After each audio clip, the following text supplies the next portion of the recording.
বক্তার সাথে মোসাফা করতে না পারলে অন্তত পেছন দিয়ে বক্তার শরীরটা আটায় দেওয়া।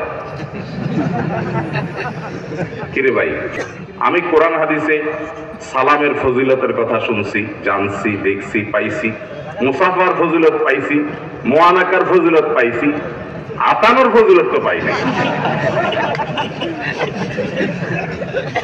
আসসালামু আলাইকুম ওয়া রাহমাতুল্লাহি ওয়া বারাকাতুহু।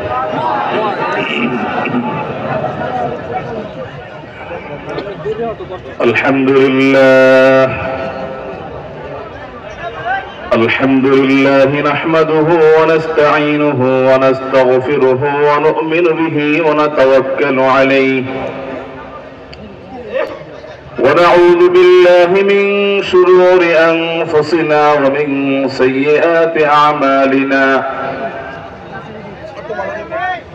من يهده الله فلا مضل له ومن يضلله فلا هادي له وأشهد أن لا إله إلا الله وحده لا شريك له। যে দিকটা সব মাহফিলে কম বেশি দেখা যায় সেটা হলো বক্তার সাথে মোসাফা করতে না পারলে অন্তত পেছন দিয়ে বক্তার শরীরটা আটায় দেওয়া। কিরে ভাই, আমি তো খুব বেশি পড়াশোনা করা মানুষ না, আমার উস্তাদুল্লাহ মুরব্বীরা স্টেজে আসছেন। আমি কোরআন হাদিসে সালামের ফজিলতের কথা শুনছি, জানছি, দেখছি, পাইছি, মুসাফার ফজিলত পাইছি, মুআনাকার ফজিলত পাইছি, আতানোর ফজিলত তো পাই নাই।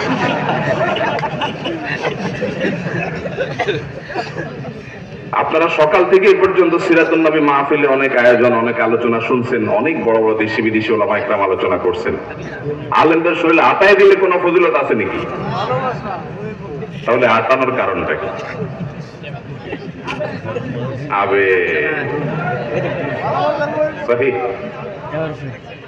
আবেগ, অতিরিক্ত আবেগ, এটা মানুষকে গোমরাহির দিকে নিয়ে যায়। ভাই, আমাকে এত মানুষ ভক্তি করছে, মহব্বত করছে, আমার কাছে ভালো লাগাই কাজ করবে, কিন্তু আমার কাছে মনে হলো স্টেজে উঠতে উঠতে এটা আমার ত্রুটি, আমি আমার ভাইদেরকে দিন শেখাতে পারি নাই, দিন বোঝাতে পারি নাই। সবচেয়ে আফসোস লাগে যখন দেখি মাদ্রাসার তালেব ইলমরাও এই কাতারে সামিল। কথা শুনে একটা ঘটনা মনে পড়ছে।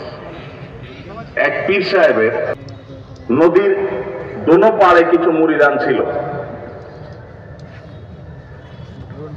নদীর উত্তর পাড়ে কিছু মুরিদ ছিল, দক্ষিণ পাড়ে কিছু মুরিদ ছিল। হঠাৎ করে মুরিদদের মাথায় একটা বুদ্ধি আসলো, চিন্তা আসলো যে পিসা হুজুরে আমরা সবাই ভক্তি করি, মহব্বত করি, হযরত মারা গেলে দাফনটা কোথায় হবে, এই পারে না ওই পারে? এইটা নিয়ে দোনো পাড়ে মানুষের মধ্যে ইখতিলাফ শুরু হয়েছে। তখনও পিসা বা হায়াত আছে। ইখতিলাফের একটা পর্যায়ে